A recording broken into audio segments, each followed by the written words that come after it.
Ontario, large landmass and wonderful waters.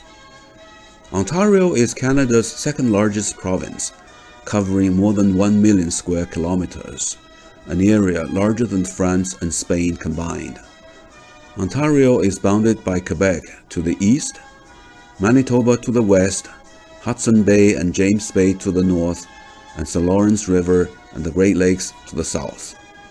The longest east-west distance in Ontario is 1,568 kilometers, and the longest north-south distance is 1,691 kilometers.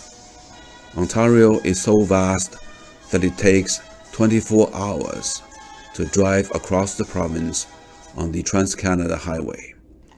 The Great Lakes Basin covers an area of 750,000 square kilometers.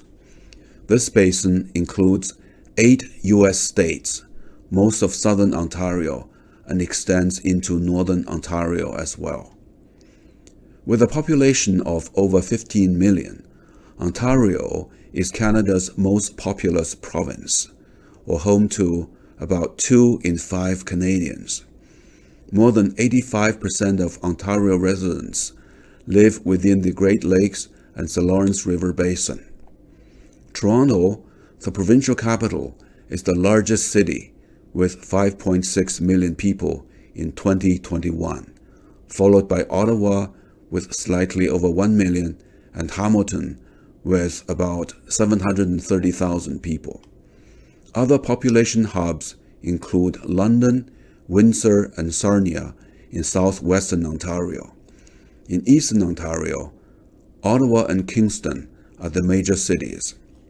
In northern Ontario, key municipalities include North Bay, Sudbury, Timmins, Sault Ste Marie, Thunder Bay, and Kenora. Aboriginal peoples, First Nation, Métis, and Inuit, make up about 2% of Ontario's population. Ontario is home to over a dozen different First Nation groups, and the province has over 50% of Canada's new immigrants. Most of the 583,000 Ontario residents who speak French as their first language live in the National Capital Region near the Quebec border or in northeastern Ontario. Pickle Lake, the northernmost community that is connected by road, is still a 7-hour drive from Thunder Bay in northwest Ontario. Communities located further north along James Bay can only be accessed by plane. Ontario's many lakes, rivers, and streams played a central role in the province's history. First Peoples have lived in what is now Ontario for more than 12,000 years. For Aboriginal peoples, the lakes and rivers were a means of transportation and a source for food. For early European settlers and immigrants, waterways determined the patterns of settlement as well as the patterns of the province's economic development. Historians focus their attention on 2 routes followed by the pioneers and the voyageurs to reach the upcountry.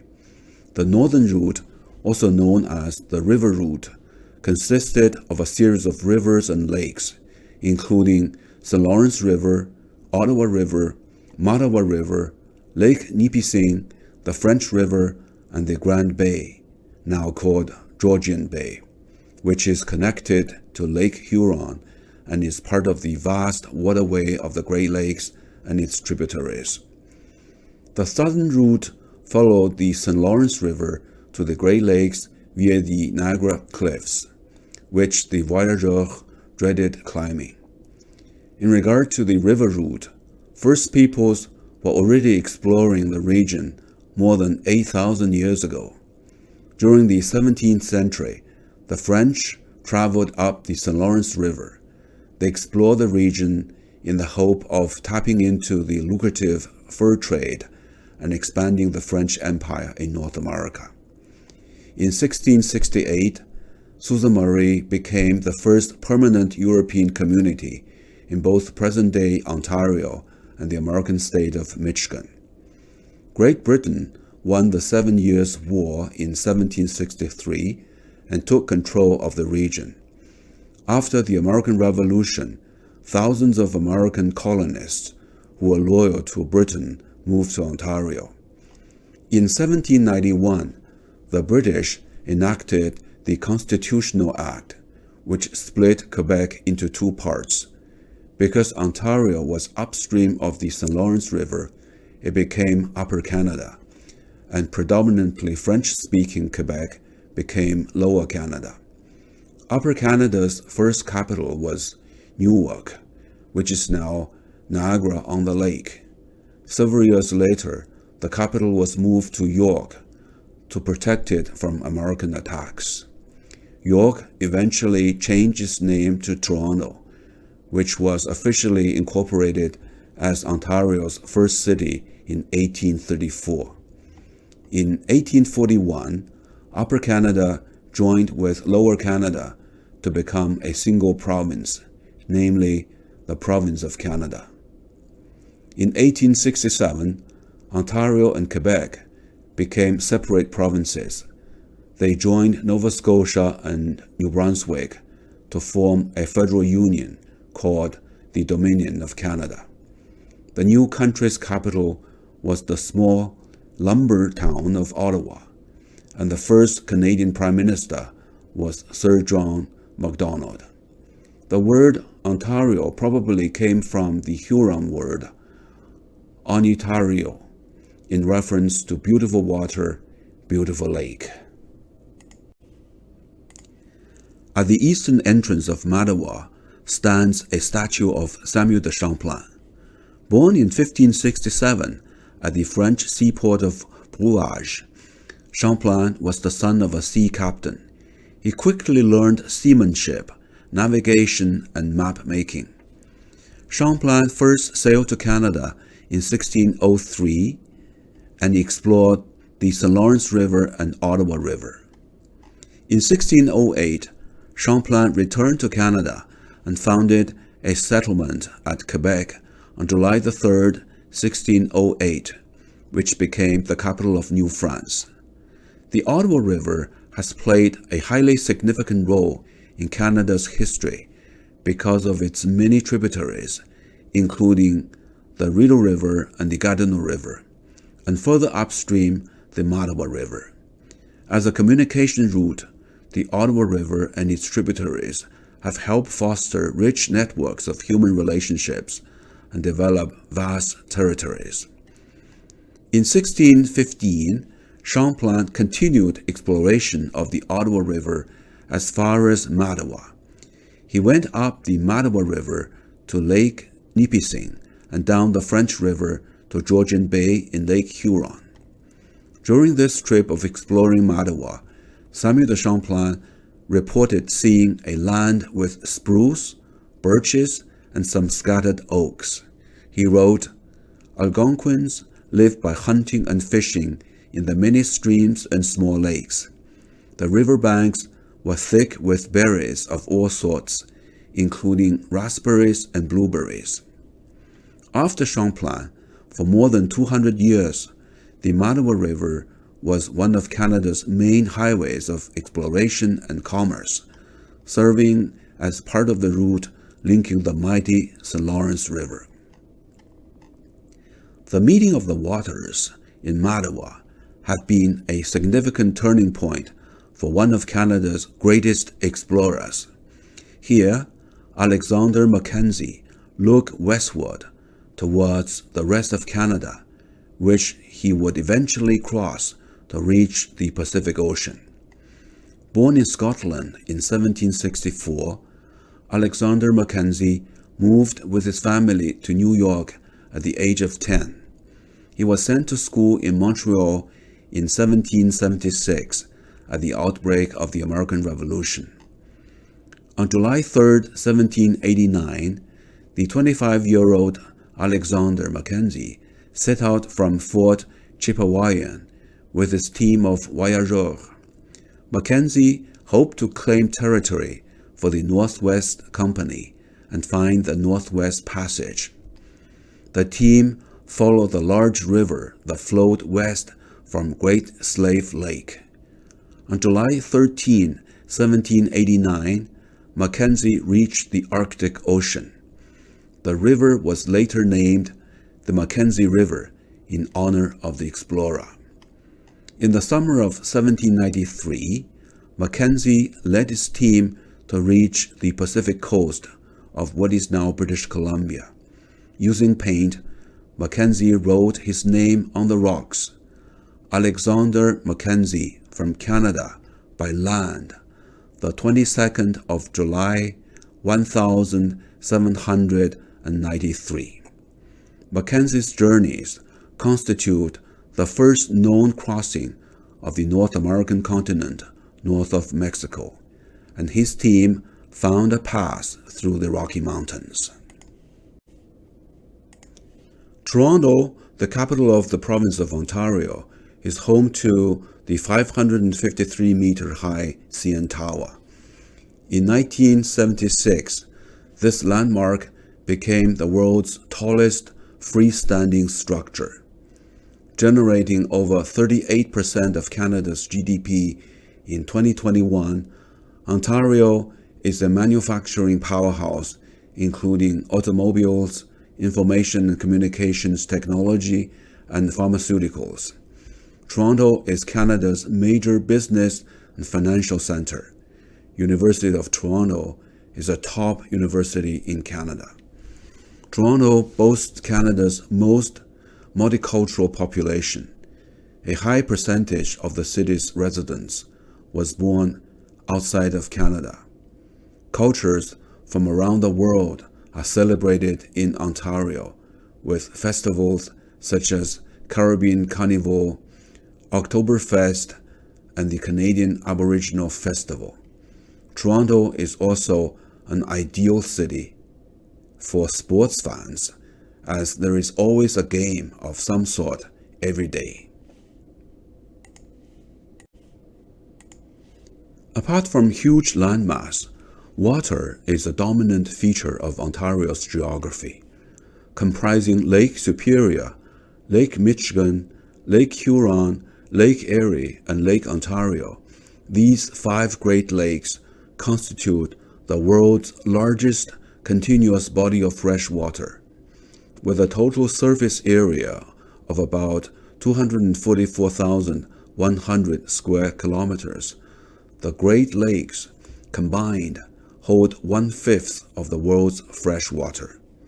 The Great Lakes and St. Lawrence River Basin support nearly 75% of Canada's manufacturing and 1/3 of Canada's employment in agriculture and food processing. The Great Lakes are the water highway of North America for business, communities, and individuals alike. They are water playground for boaters and anglers. Furthermore, the Great Lakes have a drop from 183 meters above sea level at Lake Superior to 74 meters at Lake Ontario, with the most dramatic drop occurring at Niagara Falls, which is one of the biggest draws for tourists. Sharing 4 of the 5 Great Lakes with the U.S., Ontario enjoys international fame for the breathtaking Niagara Falls, consisting of 3 waterfalls on the Niagara River. Niagara Falls, referred to the American Falls, and the Bridal Falls on the U.S. side, and the Canadian Horseshoe Falls on Canada's side. Being the largest of the 3, the Canadian Falls has a crest line that measures about 670 meters wide, with a vertical plunge of 57 meters to the river below. In comparison, the American Falls and the Bridal Falls are 260 meters and 15 meters wide, respectively.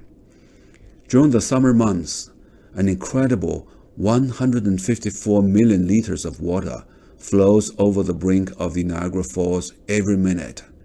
That's enough water to fill 1 million bathtubs. Combined, Niagara Falls are a splendid geological wonder. Niagara Falls are an extremely popular destination for tourists, especially honeymooners. Every summer, more than 10 million visitors from all over the world come to see Niagara Falls. Driving to Niagara Falls from Toronto, it takes less than 2 hours in normal traffic. While visiting Niagara Falls, spend some time in the friendly city of Niagara Falls. Have a look at the beautiful Rainbow Bridge, or better still, explore Ontario's wine region of Niagara-on-the-Lake. L'on voyage la longueur de la rivière Niagara pour se rejoindre au lac Ontario, suivi par le fleuve Saint-Laurent, et enfin l'océan Atlantique. Of the United States and Canada since 1846. The first made-of-the-mist was a coal-fired steamboat. The made-of-the-mist boats that carry pressure sont le résultat de deux éboulements spectaculaires qui ont eu lieu en 1931 et 1954. Il y a 12 000 ans, les chutes se trouvaient à 11 km. Ontario's charm goes far beyond Toronto and the Golden Horseshoe region. As a matter of fact, before roads, Georgian Bay used to be a busy water highway in southwestern Ontario. Between May and early October, take a ferry ride from Tobermory to South Weymouth to visit Manitoulin Island in Georgian Bay, which is the world's largest freshwater island with 2,766 square kilometers. On your way to the town of Little Current, make a few stops to admire the beauty of the unique landscapes and visit the culturally rich shops. The town of Little Current promises big surprises.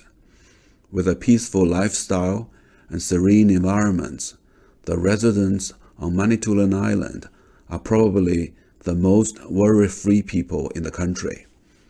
Look at the Island Jar slogan: eat well, do good, and feel better. Residents here have a great sense of pride about their country, their island, and their waters. The life they live is beautiful.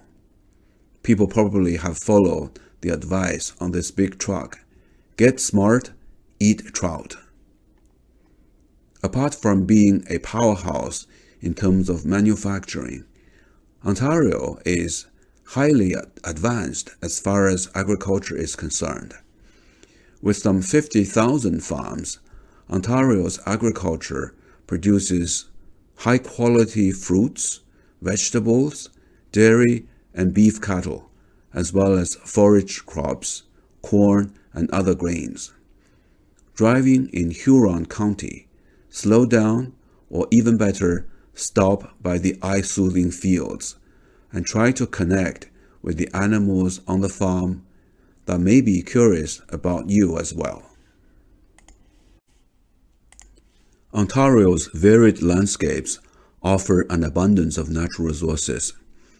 Up to 70 million hectares, or 2/3 of Ontario's land, is classified as forested land.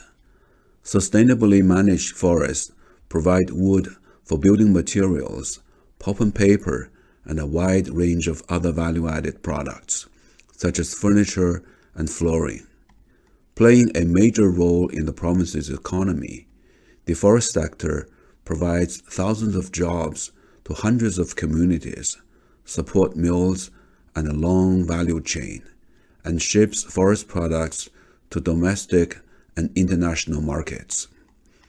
To learn about Ontario's natural resources, one of the best ways is to make a road trip from North Bay to Thunder Bay. Why North Bay? Because it is known as the gateway to the north. You have a choice.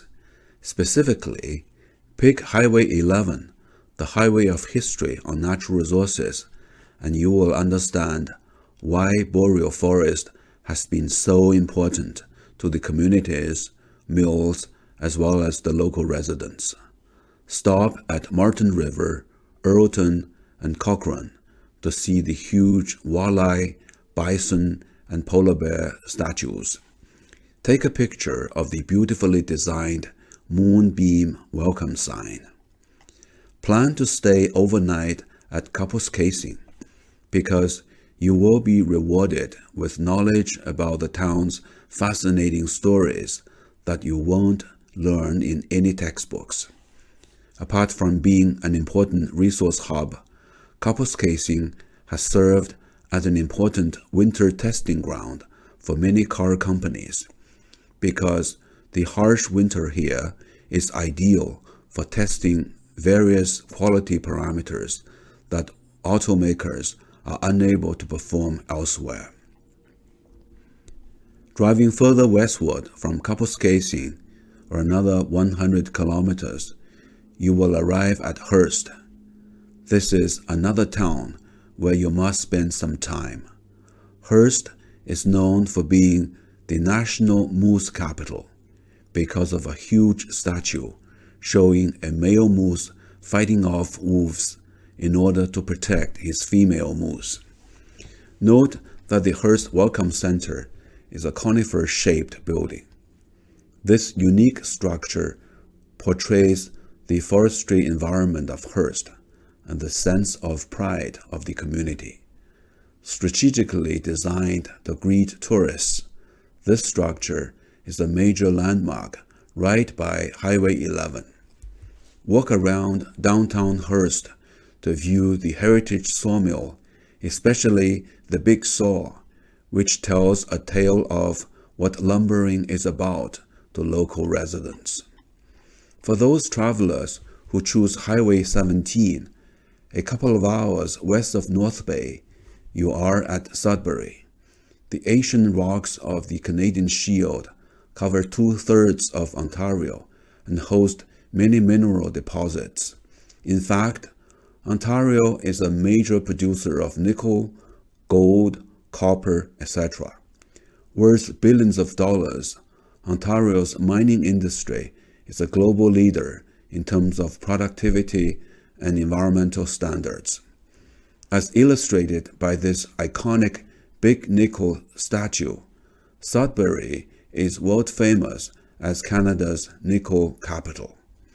Built in 1964, Big Nickel is the largest coin in the world, and the statue symbolizes the tremendous wealth that Sudbury has contributed to the Canadian economy through nickel production.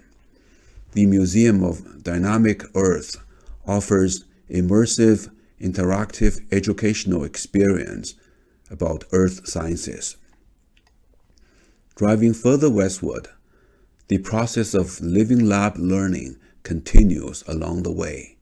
Specifically, the Massey Community Museum offers a quick learning session about the various steps of lumbering. The unique hexagon structure explains in a straightforward manner the booming time of the lumbering industry that began in the 1860s. The fascinating story about how River Drive works paints a vivid picture of the ingenuity of the community 3 or 4 generations ago. Similar stories can be heard at almost each of the towns and villages along the way. The Northern Ontario Logging Memorial at Blind River is a case in point. The big sign of Blind River, "The lakes are calling," is a loud reminder of the famous quote by the renowned American naturalist John Muir, "The mountains are calling, I must go." Approaching Echo Bay, the village certainly deserves the title Home of the Loonie, thanks to the iconic Big Loonie sign. The next major stop is Sault Ste Marie. This historically important city hosts the renowned Bushplane Museum, where you will learn about the Ontario Yellowbirds, a fleet of 13 planes devoted to fighting forest fires. Established in 1924, the foremost Air Force put Canada on the world's top position as forest fire fighting. The next 700 kilometers from Sault Ste Marie to Thunder Bay is a scenic route with a lot of lovely stories.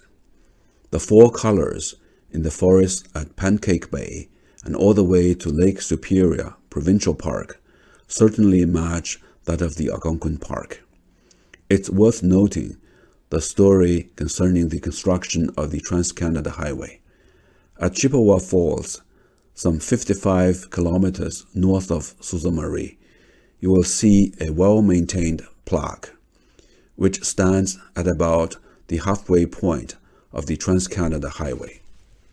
The Trans-Canada Highway is Canada's artery running from St. John's on the Atlantic coast all the way to Victoria, British Columbia.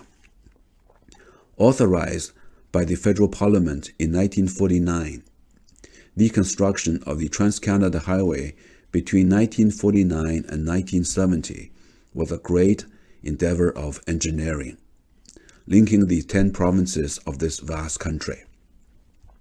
Here, in 1960, near the halfway point of the Trans-Canada Highway, a ceremony celebrated the completion of this difficult section through the Canadian Shield.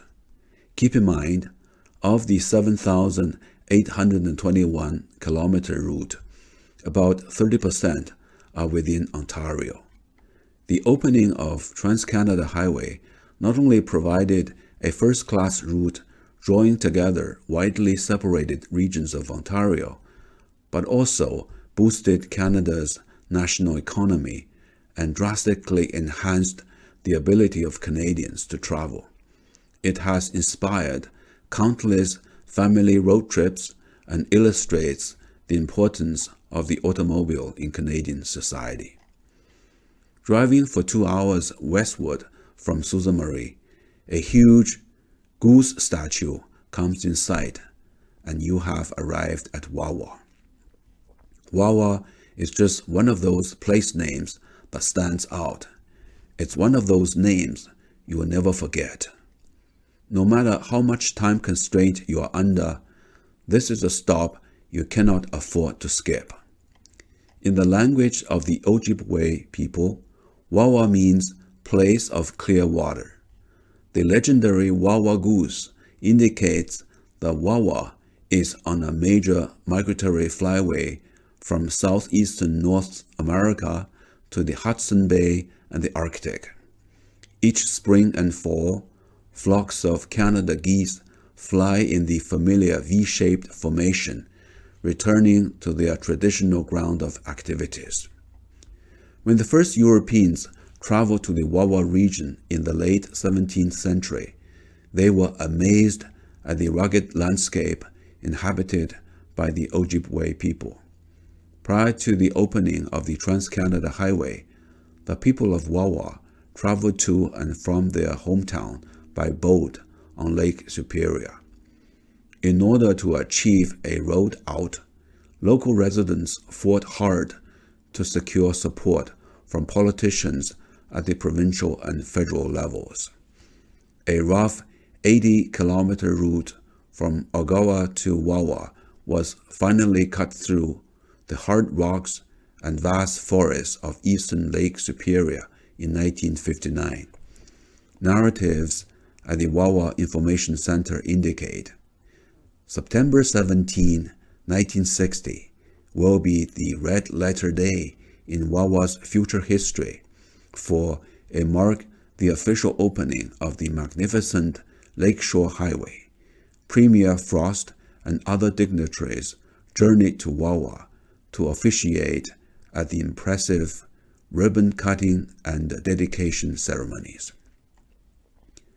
Gazing out over the Trans-Canada Highway, the Wawa Goose statue was erected to commemorate the completion of the last link of Trans-Canada Highway at the intersection of Highway 17 and Highway 101. The idea was to attract visitors to the town of Wawa. The iconic Wawa Goose is over 8 meters tall, nearly 7 meters long, with a wingspan of 6 meters. The current Wawa goose, at the cost of $300,000 and weighing nearly 3 tons, was officially unveiled on July 1st, 2017, as part of Canada 150 celebrations. Further westward, when the town of White River draws near, no one wants to pass by the cute Winnie the Pooh sign without making a stop at the local park, where a little black bear was picked up by a Canadian soldier before heading to Europe during World War I. The story of the cute bear in battlefields and how it became the best loved bear in the world was vividly recounted in Milne's children's books. If you want to learn more about the Winnie story, you will need to make a trip to Winnipeg to visit the Winnie the Pooh statue at the Assiniboine Park. Pretty much every inch of the way, the landscape is so beautiful. No wonder it has inspired the Group of 7, Canada's most famous guild of artists.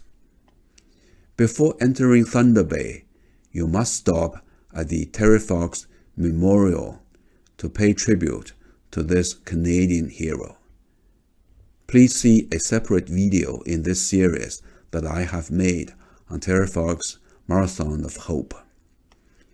The magnificent Terry Fox statue is located on a high ground where the Canadian national hero looks out at the sleeping giant, a great land formation situated at the mouth of Thunder Bay.